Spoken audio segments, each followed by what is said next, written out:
Just how close were we to getting a Halo VR experience? Xbox has crazy plans for cloud gaming, and is the console shortage finally over? Here are 5 stories you should know about if you're an Xbox fan. Just a reminder, if you take a look down at the description below, I have links for all sorts of Xbox gear. I've been talking a lot about the ultimate wired Xbox controller by 8BitDo. That's down there as well. You can buy it through Best Buy. If you want to get in on this new generation of Xbox cloud gaming, I also have some links for some Samsung TVs that support the Xbox Game Pass app that they're coming out with. So before I get the video started, I just want to extend my condolences to the friends and loved ones of Kazuki Takahashi. He is most famously known for being the creative force behind Yu-Gi-Oh! I know it's not exactly Xbox related, but I know a lot of you out there most likely have some sort of history with the Yu-Gi-Oh! Franchise, whether it be reading the manga, watching the shows, playing the card game, playing the video games. His contributions played a huge part in gaming culture as a whole and pop culture as well. So again, I hope he's resting in peace,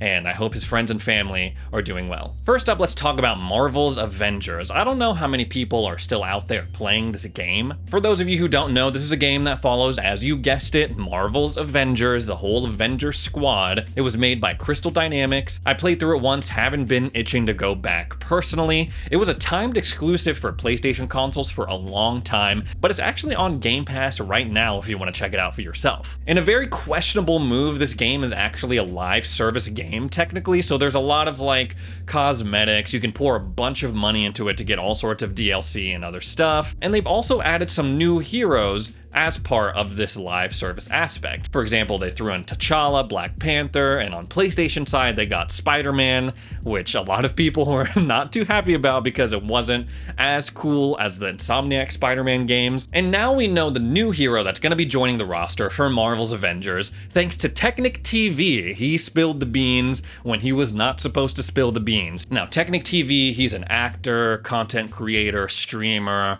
all sorts of things, and he was actually on the Xbox official live stream with the lead designer, Brian. I think his name is Brian. They were playing Marvel's Avengers. And then he just casually let it slip like, hey, She-Hulk is going to be the new character being added to Marvel's Avengers. Maybe I shouldn't say it. I think it's public enough. She announced, okay, so my acting coach is actually the voice of She-Hulk. I don't know if that was public knowledge yet. Nope, we've never announced She-Hulk. Ooh. Apparently his acting teacher is the voice of She-Hulk in this game, and she had already been on Twitter responding to rumors that She-Hulk was going to be added to the game with green heart emojis and things like that. So I think that's where the confusion was. He thought that it was public knowledge, so he thought he could talk about it, but he could definitely not talk about it. Oh. We don't announce things, you know. Oh, then never mind. Yeah. I don't know if that's true or not, but Golden. I live for these kinds of moments on stream. Now, even though I'm sure Brian, the lead designer, felt uncomfortable, he didn't say anything about the She-Hulk stuff. He then went on and pivoted and said, yeah, it was great to bring Jane Foster, who is going to be appearing as Thor in Love and Thunder this week, to the game as a playable character. And we don't know if the debut of She-Hulk in the Marvel's Avengers game is going to coincide with the Disney Plus premiere of her series. Like I said, I don't know how people on this channel feel about Marvel's Avengers as a game, but if you are one of those that are still rock with Marvel's Avengers, you have She-Hulk to look forward to, it looks like. This next topic is something that I go back and forth on every week. I'm talking about the Xbox or the console shortage. It's common knowledge that there is a tech shortage. There's supply issues, which I'm sure you've experienced it to some extent yourself. And now there was a new article put out by Forbes saying that it looks like Xbox is keeping up with demand of consoles despite the shortage. And that is the key. There is still a shortage going on, but it seems that Microsoft is able somehow, I don't know how, I know that they've paid for chip priority, I feel like, but they're somehow managing to keep up with demand for Xbox Series consoles. Now, it is important to note that this article references mostly anecdotal evidence, so there's no hard data in this. The author says that the Xbox Series X has been in stock on Amazon Canada for at least 5 days now. I've never seen that in the 20 months since the current gen consoles arrived. Although this is anecdotal evidence in a very, very small sample size, it's a decent indication that Microsoft is starting to keep up with the Xbox Series X demand, at least in Canada. Somehow it seems that these companies are adapting in some way. Microsoft seems to be doing pretty good with the Series consoles. Valve came out and said that they're ramping up production of the Steam Deck, which is awesome to hear because I want one of those things. Industry analyst Daniel Ahmed put out a tweet saying that non-bundled PS5 stock in mainland China has been very healthy for the past week. Huge restock via online channels at the end of June and no sellout since. And that's pretty crazy because what we've been hearing is that PlayStation 5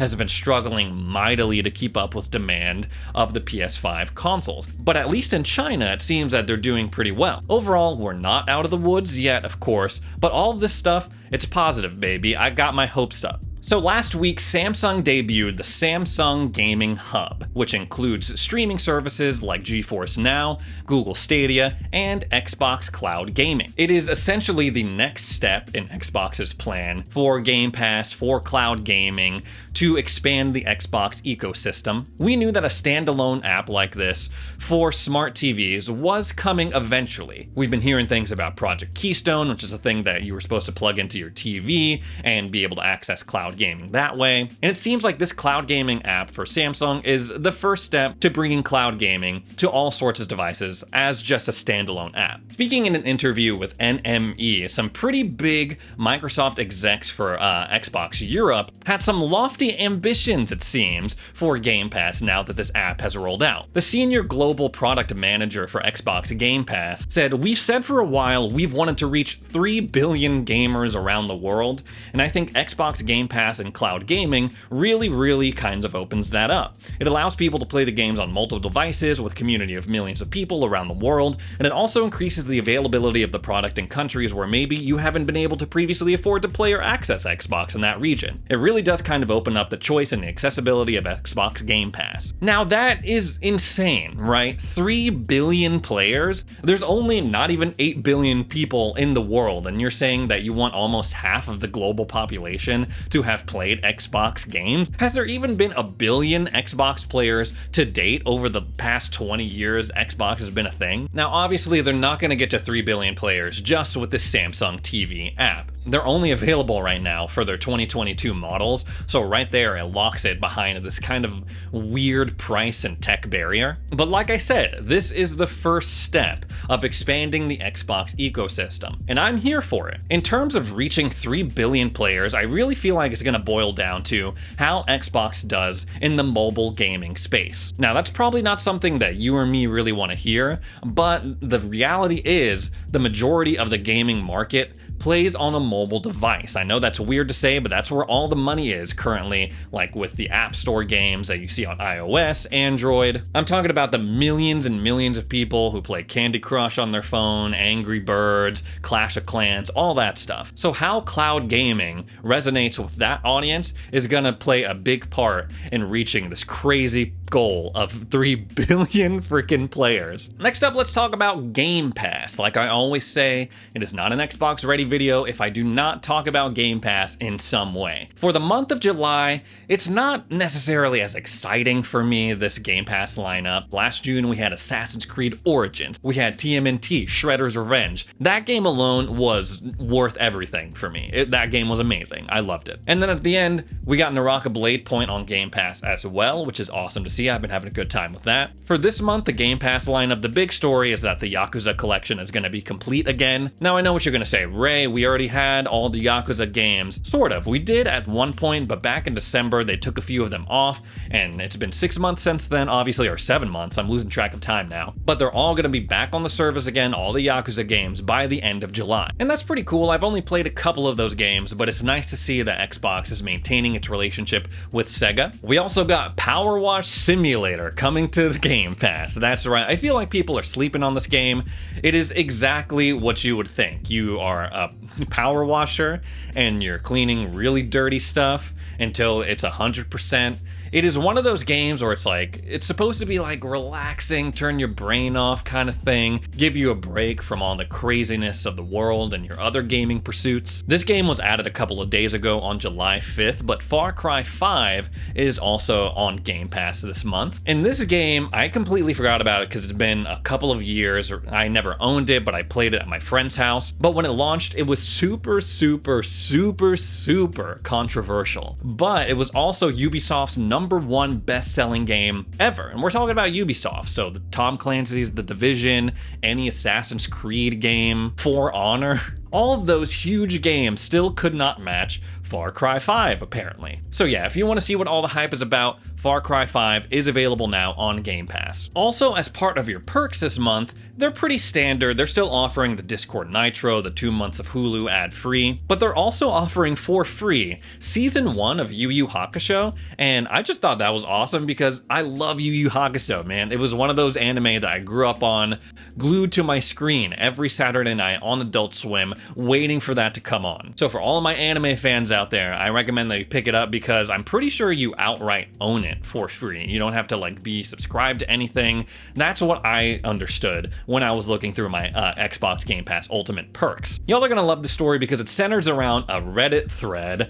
detailing a supposed leak for a VR version of Halo Infinite. And if you look at the link in this thread, it takes you to a website I have never heard of, written by an author, this article that I've also never heard of, and it has some alleged screenshots of some concepts for Halo Infinite VR. The author goes on to write, "Don't be surprised that you didn't know about this. It turns out this Halo Infinite virtual reality project called Reverie that 343 considered creating in 2017 got canceled due to the challenges they faced in 2017. And there were a lot of complex challenges to overcome with VR. More prominently, it was only available to a small subset of people." I'm not entirely sure about the validity of this article. VR back in 2017 is not what it is now. Back then, you had to have this crazy setup PC-wise in order to even have the most basic VR experience, or you had to have a PlayStation 4 and get PSVR. Even if this article is bunk, bogus, or whatever, it got me thinking, could Halo Infinite benefit from having a VR?